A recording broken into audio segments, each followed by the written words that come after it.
প্রিয় দর্শক, মাহে রমজানের শুভেচ্ছা। আমন্ত্রণ জানাচ্ছি আরএফএল জগ নিবেদিত শরবত সমাহার অনুষ্ঠানে। আমি রিচি সুলাইমান পুরো রোজার মাস জুড়ে থাকছি আপনাদের সঙ্গে বাহারি সব শরবতের রেসিপি নিয়ে। আজ আমাদের রেসিপি হলো ব্যানানা মিল্কশেক। ব্যানানা মিল্কশেক বানানোর জন্য যা যা ইনগ্রেডিয়েন্টস লাগছে তা আমি দেখিয়ে দিচ্ছি। কলা, বরফ কুচি, পেস্তা কুচি, দুধ এবং মধু।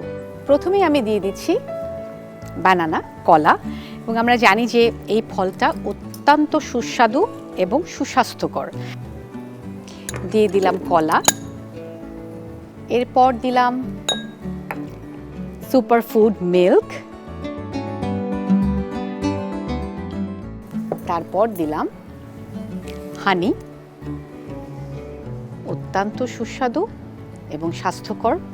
মধু অ্যান্টিঅক্সিডেন্ট হিসেবে আমাদের বডিতে কাজ করে এবং যে কোনো রোগ প্রতিরোধ ক্ষমতা বাড়িয়ে দেয়।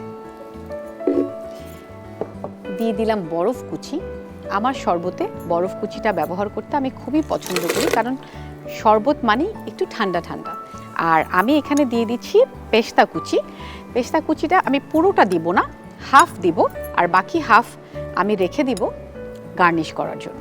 দিয়ে দিচ্ছি আমার ফেভারিট আরএফএল জগে রাখা পানি। ব্যাস হয়ে গেল। এবার আমার শরবতটাকে আমি ব্লেন্ড করে ফেলব।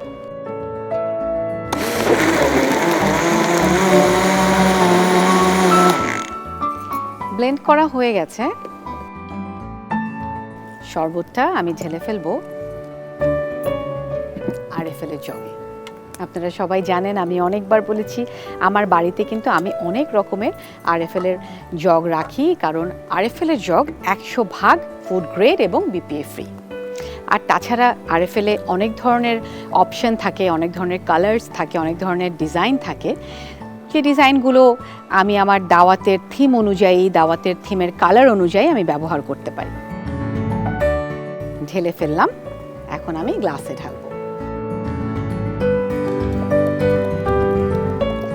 সারাদিন রোজা রাখার পর আমি একটু লিকুইড ফর্মটাই রাখতে পছন্দ করি, কারণ যত ডেন্স হবে, ঘন হবে, তত খেতে একটু কষ্ট হবে। আর সারাদিন না খাওয়া রোজা রেখে যখন আমরা শরবতটা পান করি, একটু লিকুইড ফর্ম থাকলে আমার মনে হয় যে খেতে অনেক স্বাচ্ছন্দ্য বোধ করা হয়, বা আমার কাছে লিকুইড ফর্মটা অনেক বেশি হাইড্রেটেড মনে হয়।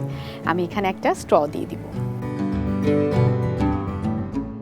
আর একটু পেস্তা কুচি দিয়ে উপরে গার্নিশ করে দিব।